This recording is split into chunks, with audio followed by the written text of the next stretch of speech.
NA 166 Wazirabad जिमनी election नून league बिला मुकाबला कामयाब और नून लीग के उम्मीदवार बिलाल फारूक तारड़ की कामयाबी का नोटिफिकेशन जारी। हल्के की अवाम मुबारकबाद देन इलेक्शन ऑफिस पहुंच गई और लीगी रहनुमा की वालिदा ने वड्डे पान का सबूत देंदे हुए आज जश्न की तकरीबात मौखर करने का ऐलान कर दिता और दसिया कि हल्के विच साबिक रुकन असम्बली इफ्तिखार चीमा की वफात तो बाद जश्न मौखर किया है।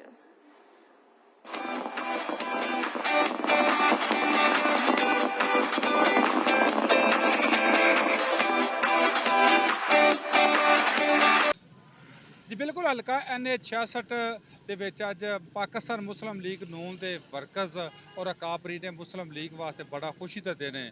ਹਲਕਾ NA 66 ਦਾ ਬਿਲਾਲ ਫਰੂਕ ਜਿਹੜਾ ਉਹਨਾਂ ਦਾ ਨੋਟੀਫਿਕੇਸ਼ਨ ਜਾਰੀ ਹੋ ਗਿਆ, ਉਹ ਮੁੰਤਖਬ MNA ਹੋ ਗਏ ਨੇ। ਇਹ ਸੀਟ ਜਿਹੜੀ ਹੈ ਹਲਕਾ NA 66 ਦੀ ਚੌਧਰੀ ਮੁਹੰਮਦ ਅਹਿਮਦ ਚੱਠਾ ਜਿਹੜੇ ਤਰੀਕੇ ਇਨਸਾਫ ਦੇ ਕੈਂਡੀਡੇਟ ਸਨ, ਉਹਨਾਂ ਦੇ ਨਾ ਅਹਿਲ ਹੋਣ ਨਾਲ ਇਹ ਸੀਟ ਜਿਹੜੀ ਹੈ ਉਹ ਖਾਲੀ ਸੀ। 23 ਨਵੰਬਰ ਨੂੰ ਜ਼ਿਮਨੀ ਇਲੈਕਸ਼ਨ ਦਾ ਐਲਾਨ ਕੀਤਾ ਗਿਆ ਸੀ। ਤਕਰੀਬਨ 15 ਦਿਨ ਪਹਿਲੇ ਜਿਹੜੇ ਇਹਨਾਂ ਦੇ ਮੱਦੇ ਮੁਕਾਬਲ ਸਨ ਉਹ ਇਹਨਾਂ ਦੇ ਹੱਕ 'ਚ ਦਸਤਬਰਦਾਰ ਹੋ ਗਏ, ਵਿਡਰਾ ਕਰ ਗਏ, ਤਾਂ ਕਿ ਇਲਾਕੇ ਦੀ ਬਿਹਤਰੀ ਔਰ ਇਲਾਕੇ ਦੀ ਤਰੱਕੀਆਤੀ ਕੰਮਾਂ ਵਾਸਤੇ ਬਿਲਾਲ ਫਰੂਕ ਇੱਕ ਮੋਸਰ ਆਵਾਜ਼ ਵੀ ਨੇ। ਔਰ ਜਿਸ ਦਿਨ ਇਹਨਾਂ ਨੇ ਪਾਕਿਸਤਾਨ ਮੁਸਲਿਮ ਲੀਗ ਨੂਨ ਦੇ ਅਕਾਬਰੀਨ ਨੇ ਇਹਨਾਂ ਮੈਦਾਨ ਜਿਤਾਰਿਆ, ਉਸ ਦਿਨ ਇਹ ਇਲਾਕੇ ਦੀ ਆਵਾਜ਼ ਬਣ ਗਏ ਸਨ ਔਰ ਨਾ ਕਾਬਲੇ ਸ਼ਿਕਸਤ ਦੇ ਨਾਰੇ ਲੱਗ ਰਹੇ ਸਨ। ਮੇਰੇ ਨਾਲ ਮਰਕਜ਼ੀ ਅੰਜਮਨ ਤਾਜਰਾਂ ਦੇ ਇਜਾਜ਼ ਅਹਿਮਦ ਸੰਧੂ ਸਾਹਿਬ ਮੌਜੂਦ ਨੇ, ਉਹ ਕੀ ਆਂਦੇ ਨੇ ਇਸ ਬਾਰੇ, ਉਹਨਾਂ ਨਾਲ ਗੱਲ ਕਰਨੇ ਆ।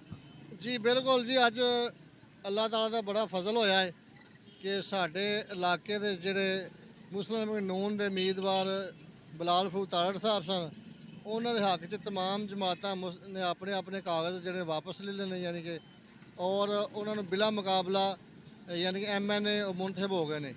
असी उम्मीद करने कि इंशाअल्लाह जिस तरह साढ़े MPA साहब दिन रात हल्के की खिदमत कर रहे हैं, इस तो वध के बिलाल फरूक तारड़ साहब भी इस हल्के की खिदमत करनगे, तरक्याती काम कराएंगे और असी उम्मीद करते हैं कि इस इलाके की भी हालत बदल जाएगी।